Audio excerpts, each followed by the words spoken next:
What if the best financial advice you'll ever get isn't from a modern finance guru, but from a king who died over 2,000 years ago? This is the incredible story of how Alexander the Great, a 20-year-old who inherited a kingdom in a massive financial hole, became one of the wealthiest people in history. He didn't just conquer with swords. He conquered with a set of wealth strategies so powerful they funded the largest empire the ancient world had ever seen. And the best part? These aren't just dusty historical facts. They're timeless principles, financial biohacks, if you will, that you can use today to conquer your own empire of productivity and wealth. So, how did a king on the verge of collapse hack the system to dominate the world? Welcome to Wealth Saga, where we reverse engineer the strategies of the world's greatest minds to give you tools for peak performance. Today, we're not just looking at a historical figure, we're looking at a master of resource management. Alexander's conquests were as much a financial and logistical miracle as they were military. While not an economist in the modern sense, he was brilliant at managing the finances of a gigantic military campaign that stretched from Greece to India. We're going to uncover the financial tactics he used to fund his world-conquering army and then translate those powerful principles into modern biohacks, actionable strategies for your own life. We'll explore how he managed a sprawling empire's economy, how he optimized every resource, and most importantly, how you can apply these ancient secrets yourself.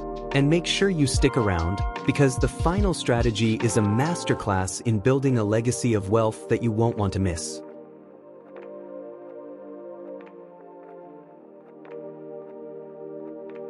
To really get the genius of Alexander, you have to understand the mess he was in when he became king of Macedonia in 336 BC.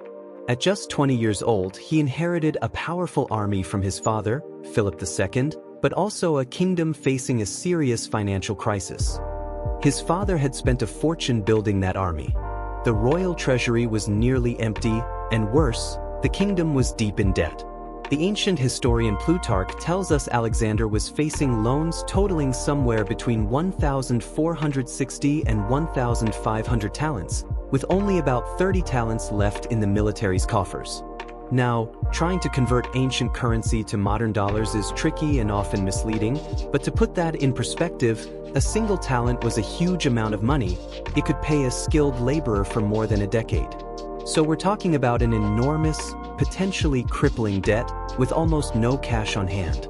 He had a massive professional army that needed to be paid, otherwise it would mutiny or simply go home. The annual cost for salaries alone was estimated to be thousands of talents. He had the ambition to take on the Persian Empire, the largest and wealthiest empire on earth, and he was starting from a position of near financial ruin. Most rulers would have given up, disbanded the army, and tried to manage their debts. But Alexander wasn't most rulers. His solution was one of the boldest gambles in history. He would go to war to get out of debt. He decided to save his kingdom at another empire's expense, planning to pay his bills by looting Persia. This was his problem: staggering debt and an unstoppable ambition. Now, let's get to his solutions.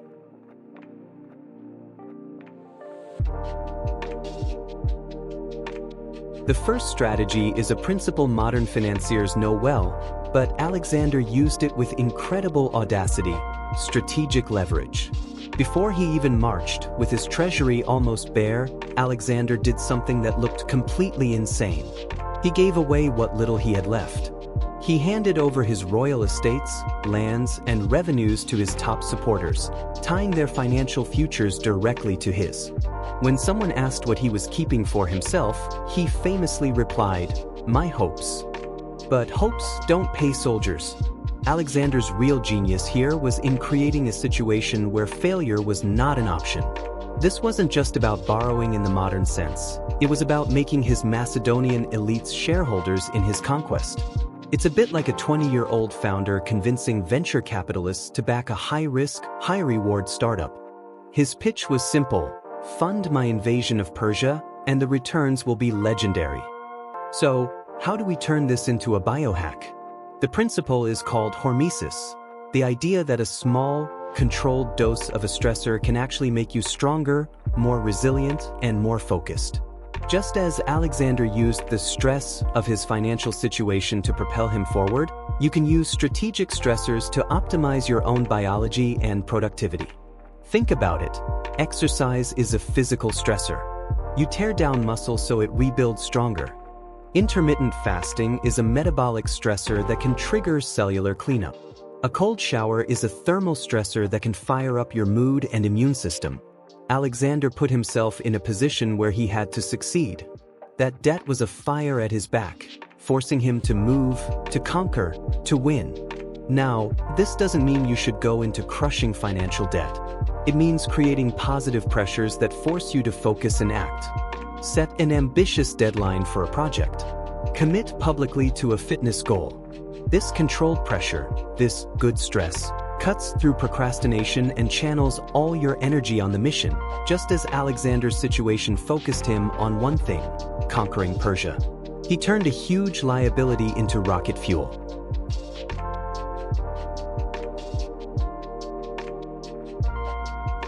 Alexander's initial funding was just enough to get his army into Asia.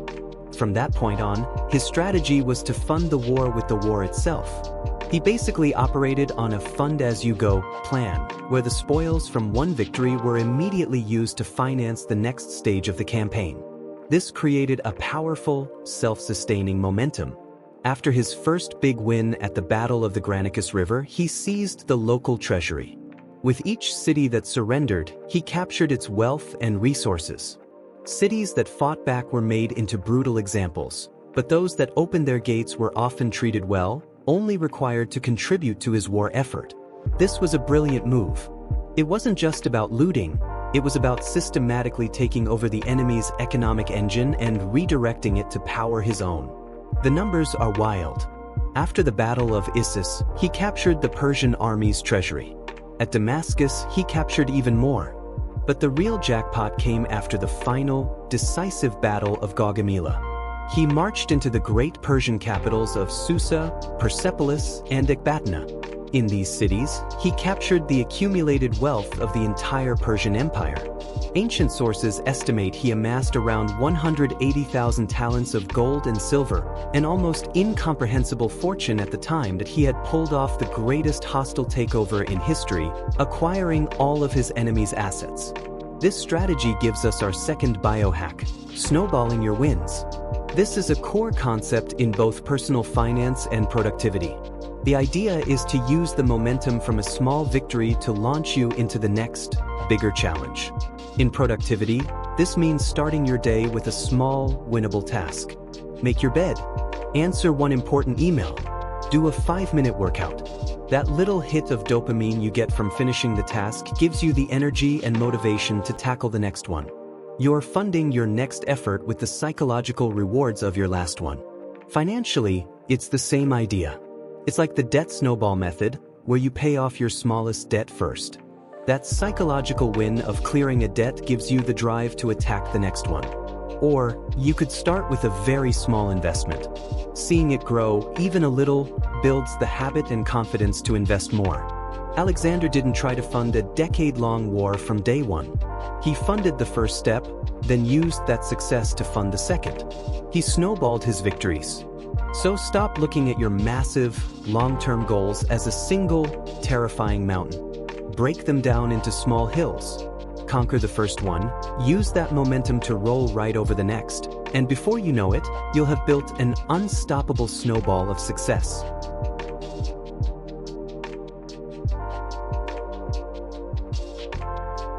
One of the biggest costs of any war is paying the soldiers. Alexander understood that his army was his most important asset, and he invested in them like it.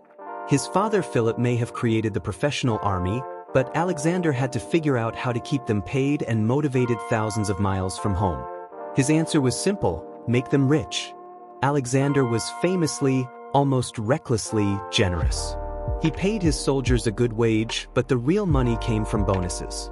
After big victories, he handed out enormous sums. After taking the city of Susa, he reportedly gave every single Macedonian soldier a bonus. Veterans who were sent home weren't just given their back pay. They got a massive bonus that would set them up for life. He even showed extraordinary generosity to the families of soldiers who died in battle, which ensured his men would fight with incredible loyalty, knowing their families would be looked after. This wasn't just kindness, it was a calculated strategy. He spent lavishly on feasts and festivals to keep morale high. This strategic generosity created the most motivated, loyal, and battle-hardened army in the world. They weren't just fighting for their king, they were fighting for their own personal fortune. This brings us to our third biohack: investing in your ultimate asset. For Alexander, it was his army. For you, it's your own mind and body. Too often, in the chase for wealth and productivity, we treat ourselves as if we're disposable. We sacrifice sleep, eat junk, and skip recovery, all for the sake of the grind. That's like a general starving his own army and expecting it to win. Alexander's strategy teaches us the opposite. If you want peak output, you need peak input. Being strategically generous with yourself isn't an indulgence, it's a core part of creating wealth. This means investing in high-quality food. It means making sleep a non-negotiable. It means spending money on things that boost your performance: a great mattress, a gym membership, a meditation app, or a coach. Think of it this way: what bonuses are you giving yourself for your hard work? A bonus doesn't have to be a sports car. It can be a weekend completely offline to let your mind recover. It can be an hour spent learning a new skill that makes you more valuable. Alexander knew that a well-fed, well-paid army was an unstoppable force. A well-rested, well-nourished, and mentally sharp you is the same.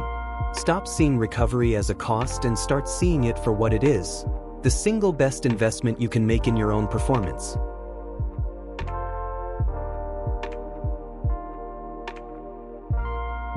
Alexander's genius wasn't just in grabbing wealth, it was in how he reshaped the entire economic map of the ancient world. His final strategy was all about economic warfare and integration. First, by conquering Persia, he seized its most important trade hubs, from the ports of the Mediterranean to the Silk Road arteries in Central Asia. This let him control the flow of goods like spices and silk, enriching his own empire. But he didn't just take over the old system, he supercharged it. One of his most powerful economic moves was to create a widely used currency. He took the mountains of Persian gold and silver, which had been mostly locked away in treasuries, and minted them into new coins. His silver tetradrachm, with its consistent weight and purity, became a highly influential currency used for trade across vast territories. This move did two things. It massively increased the amount of money in circulation, stimulating trade everywhere, and it helped unify a diverse empire under a more integrated economic system. He also pushed a policy of fusion, encouraging Greek and Persian cultures to mix.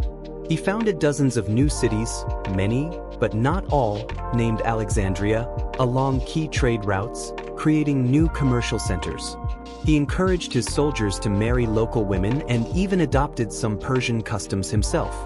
While this was controversial, the economic goal was clear: create a stable, integrated empire where business could thrive, not a resentful territory held together by force. He wasn't just a conqueror, he was one of the ancient world's first true globalists. This final lesson is the ultimate biohack. Take control of your personal economy. Your personal economy is made up of your inputs and your outputs. Inputs are what you consume, the food you eat, the information you read, the people you're around. Outputs are what you produce, your work, your creativity, your impact on the world. Alexander's strategy teaches us to manage the system like an emperor. First, control your trade routes. This means being selective about your inputs. Curate your social media feeds. Unsubscribe from junk emails. Stop consuming junk information just like you'd stop eating junk food. Protect your attention as if it's the most valuable thing in your empire, because it is. Second, mint your own currency. Alexander turned static, hoarded treasure into a dynamic currency that fueled an economy. You have to do the same thing with your knowledge. Don't just learn things and hoard them. Put that knowledge into circulation. Create something. Write an article. Start a project. Build a business. Turn your knowledge into tangible value.